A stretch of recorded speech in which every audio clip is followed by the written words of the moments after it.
Halo teman-teman semuanya, assalamualaikum warahmatullahi wabarakatuh. Jumpa lagi dengan Ilmu Varsity di sini ya. Dan sekarang di depanku ini kita akan melanjutkan untuk Affinity Designer ya, teman-teman, dan beberapa produk Affinity lainnya di video ini. Karena di sini kita akan fokus di sini ya di Affinity. Oke. Di sini kalian pasti akan melihat hal yang berbeda, di mana tampilannya sekarang punya detail lebih luas. Nah, di sini aku baru saja mengganti monitor ya teman-teman, karena kemarin itu kan resolusinya 1326 kalau nggak salah ya. Sekarang jadi 1920 gitu ya. Dan ini adalah tampilan Affinity Designer ketika kita memakai layar monitor 1920 atau Full HD gitu ya. Nah, di sini kalian bisa lihat juga di sini sebagai bonus. Di sini aku sudah menginstall Affinity Publisher dan Affinity Photo. Nah, di sini dan semuanya itu trial ya teman-teman. Oke, case number one, karena kemarin kita sudah mengulik-ulik tentang ini Affinity Designer, maka kita di sini akan fokus ke yang kedua aplikasi lainnya ya, seperti itu. Oke, case yang pertama adalah di sini. Ternyata di Affinity ini kan ada isu tentang bisa dilingkan ya, bisa dilingkan dari foto dari Affinity Designer atau Affinity Publisher, bisa saling dilingkan. Ternyata yang bisa dilingkan itu hanya dari Publisher, Affinity Publisher. Seperti apa? Seperti ini. Kita buat dokumen baru, new, dan misalnya kita buat artikel ya. Nah, ini misalnya kita membuat sebuah objek di sini, lalu ya rectangle ya, kita ubah misalnya warnanya seperti ini. Nah, di sini kita akan butuh desain untuk vektor nih. Kita bisa pergi ke Affinity Designer dan mengklik tombol yang ada di atas ini ya, 3. Nah, di sini secara otomatis ini akan berubah semua ya layoutnya, termasuk tool yang ada di sini teman-teman ya. Jadi untuk desain vektor kita pakai ini, misalnya kita pakai pen tool, kita mau desain vektor ya.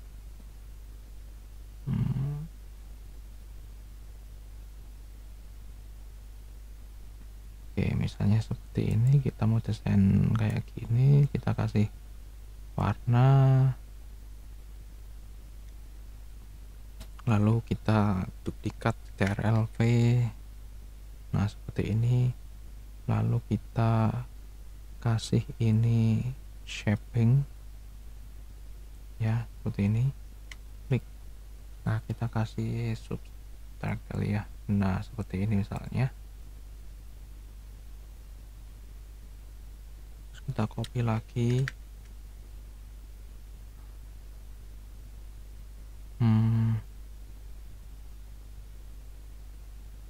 kita agak putar nih, misalnya gini. Gambar apa sih ini? Oke, seperti ini misalnya, lalu kita gini kan, kita gabungin seperti ini misalnya. Aku paste lagi. Oke, kita tekan shift, lalu kita rubah warnanya jadi misalnya seperti ini. Oke, nah di sini sudah selesai. Lalu ketika kita butuh untuk foto, di sini misalnya kita import dari ini ya, stock saja. Kita import misalnya mountain. Oke, kita di sini komputer saya terkoneksi internet ya. Nah, misalnya seperti ini, kita langsung drag and drop. I understand. Oke, kita drag and drop di sini. Biasanya proses downloading ya teman-teman. Kalau koneksi internet kalian lancar ya enak. Oke, sudah. Misalnya seperti ini, aku pengen ngedit fotonya ini nih. Karena kalau misalnya di designer itu kan terbatas nih, cuman ada kayak ginian doang. Oke, kita langsung pergi ke foto persona. Oke, set. Nah, secara otomatis kita akan mendapati fungsi yang ada di foto teman-teman ya. Misalnya di sini aku mau kasih nih, aku kasih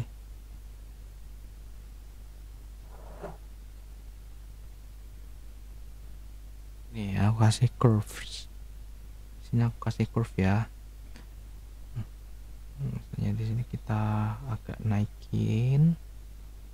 Nah, seperti ini misalnya kita akan rubah demikian rupa. Terus yang warnanya hijau kita oke, udah ya. Terus nah, ini yang warnanya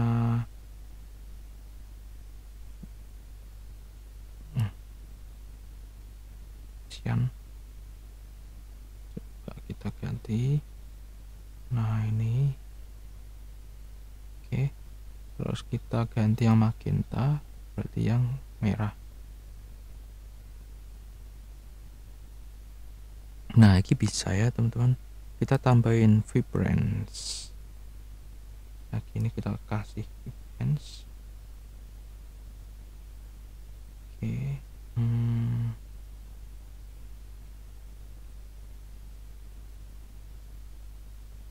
Oke, udah. Nah, sudah. Lalu kita kasih brightness contrast.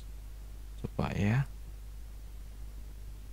Tenang, di sini aku pakai banyak efek, itu ada alasannya. Nanti habis ini aku jelasin.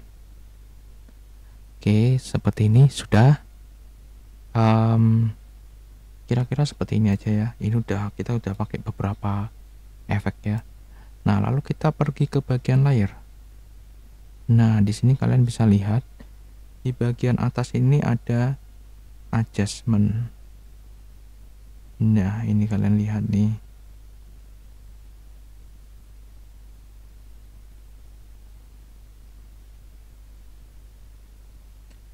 Ya, bagian atas nih. Ini ada vibrance ketika kita klik. Terus ada brightness, terus ada curve. Nah, lalu ketika curve-nya ini mau kita hilangin, tinggal klik centang, otomatis hilang.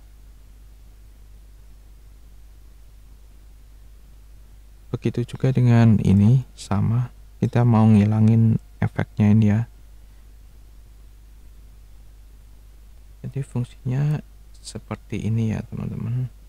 Jadi ketika ini tidak kalian aktifkan, maka secara otomatis dia nonaktif.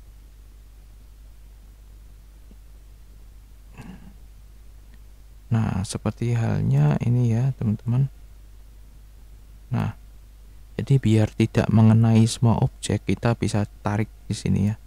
Nih, jadi semua adjustment itu adalah miliknya image. Nah, kalau tadi kan masih di luar. Nah, ini ya, ketika kita tarik ke atas, secara otomatis semuanya itu kena ya teman-teman. Tapi ketika kita mau ini doang yang kena, kita tinggal tarik aja. Sebenarnya enak ke sini, termasuk menurut saya itu lebih fleksibel gitu ya. Kan kalau di Photoshop kita juga biasa pakai, sekarang sudah pakai adjustment juga ya teman-teman. Gitu, jadi lebih enak sih sebenarnya. adjustment layer. Ya sebenarnya tidak hanya di software grafis juga ya. Adjustment layer itu juga ada di After Effects, juga ada Adobe Premiere juga ada. Seperti itu. Fungsinya buat apa? Biar tidak terlalu kita kebingungan gitu ya. Maksudnya kebingungan itu efeknya itu bisa kelihatan gitu ya. Jadi nggak ngeklik satu persatu. Gini misalnya, gini kita bisa lihat, oh ya ini ada efek ini, ada efek ini, atau kita bisa namain satu persatu gitu. Jadi biar kita nggak bingung. Beda ketika kita langsung ngasihkan ke sini semua itu, dan kalau dulu itu masih susah ya buat undo gitu ya. Artinya ketika kita sudah nge-save dan close itu, nanti kita mau balik lagi ke yang sebelumnya itu sulit. Nah tetapi dengan adanya adjustment layer ini, walaupun kita sudah nge-save, artinya sudah nge-close ini ya projectnya, itu tetap bisa kita edit lagi. Tinggal kalau misalnya kita tidak mau aktifkan adjustment itu, tinggal kita centang uncentang gitu ya.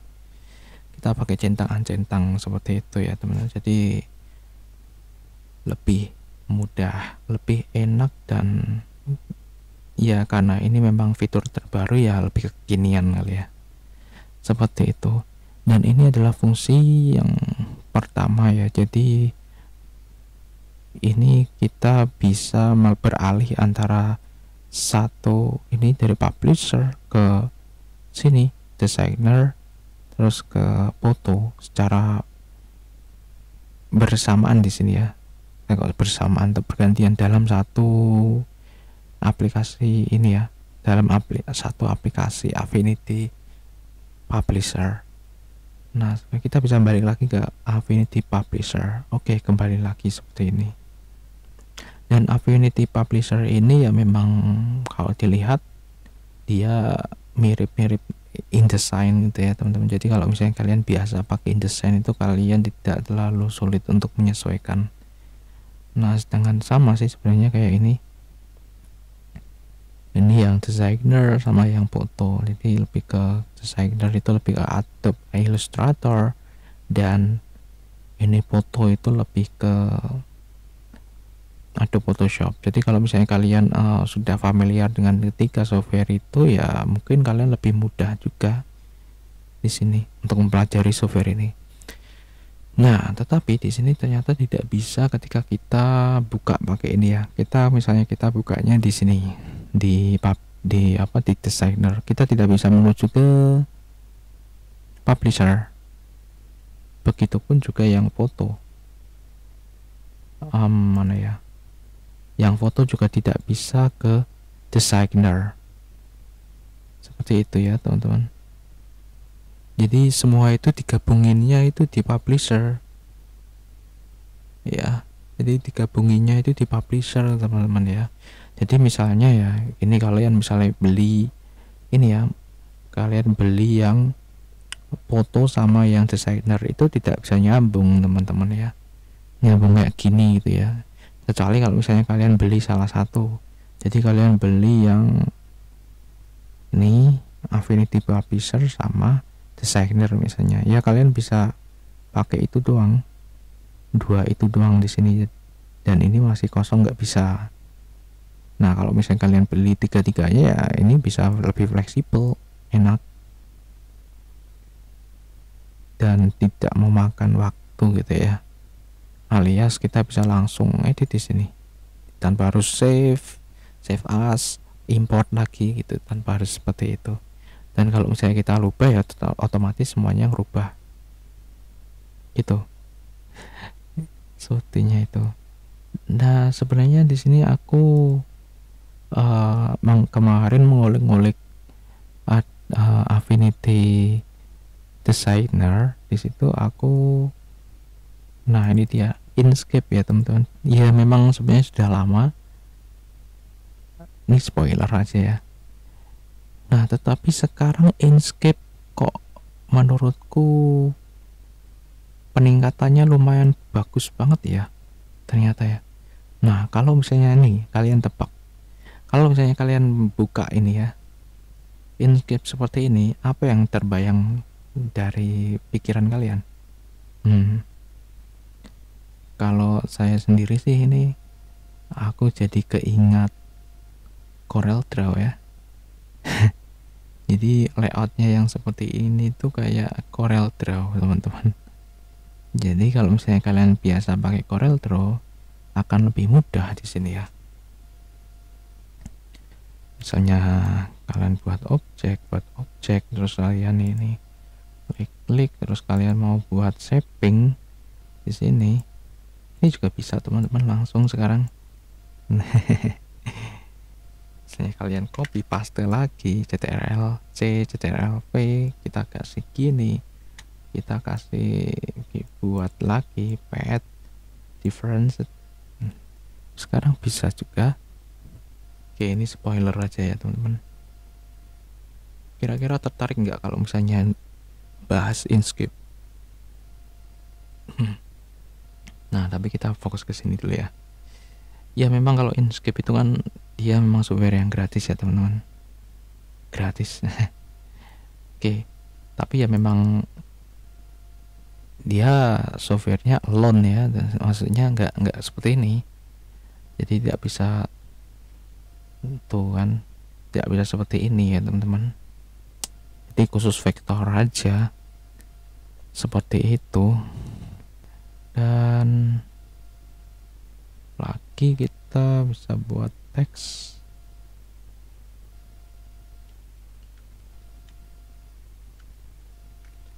seperti ini. Dan untuk ini ya, untuk teksnya itu kita bisa pakai ini ya, scroll teman-teman. Jadi kita tinggal ke sini, kita klik dulu ini, langsung kita ke sini, kita tentuin nih. Nah kalau udah tinggal gini, atau kita bisa pakai ini ya. Oke, seperti ini misalnya. Kita coba ganti italic. Fontnya juga tampilannya seperti ini ya. Oke. Terus untuk ini aku yang paling suka itu ini ya teman-teman, di Affinity itu ya. Dia bisa lebih mudah ini kalau misalnya kita mau warnain, tinggal tuh kan gini modelnya ya teman-teman. Jadi nggak kotak-kotak gitu, kita bisa langsung cari warna gini, enak nih yang sesuai gitu ya. Atau kalau misalnya kita punya kode, kita klik 2 kali pada warnanya ini ya, nanti akan keluar ini ya, window baru atau jendela baru. Nah kalian bisa pastekan nih, misalnya di sini adalah, biasanya yang paling aku ingat itu FFFF. Ini kalau biasa buat web itu aku biasanya pakai ini, yang paling inget ini ya, FFFF. Ini adalah warna putih. FFFF ya. Oke, jadi bisa seperti itu kan. Biasanya memang kita klik 2 kali pada ini, lalu kita klik ini. Memang biasanya agar konsisten, sebuah branding itu bisa konsisten, itu biasanya harus sama. Jadi warnanya ini ya teman-teman, misalnya pakai DDDDD ya, sebenarnya tidak huruf juga ya, ada yang kode misalnya 0000 gitu ya, 6666. Nah saya seperti ini, agak abu-abu, kita enter ya, kita kan tadi enter, tinggal close. Nah seperti ini, jadi pakai kode seperti itu kan. Contohnya gini, sebelum aku pernah dapat komplainan ya, ketika desain.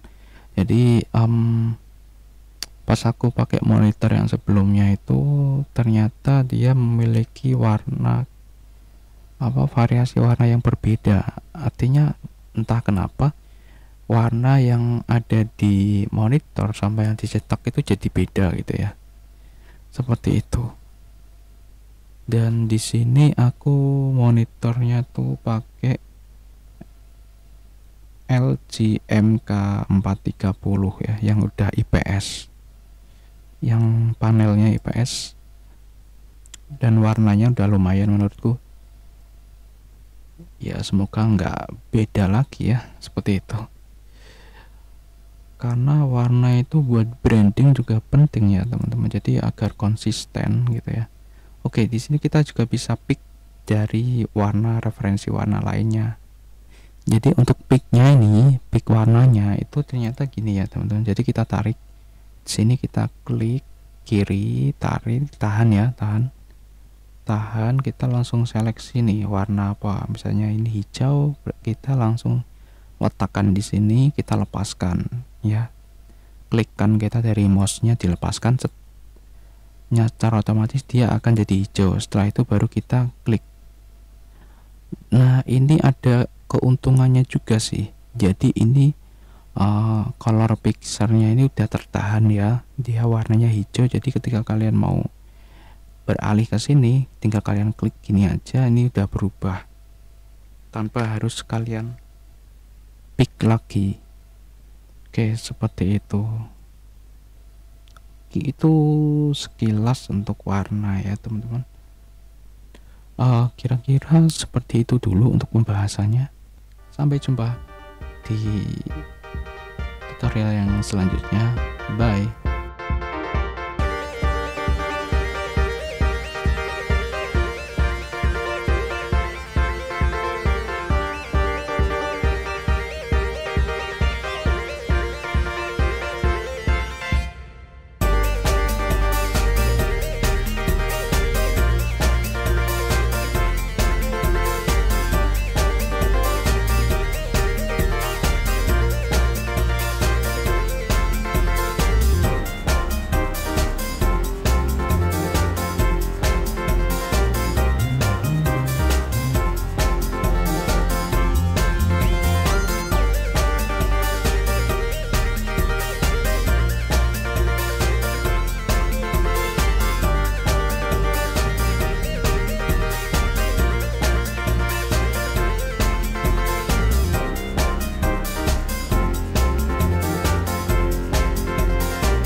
Assalamualaikum warahmatullahi wabarakatuh.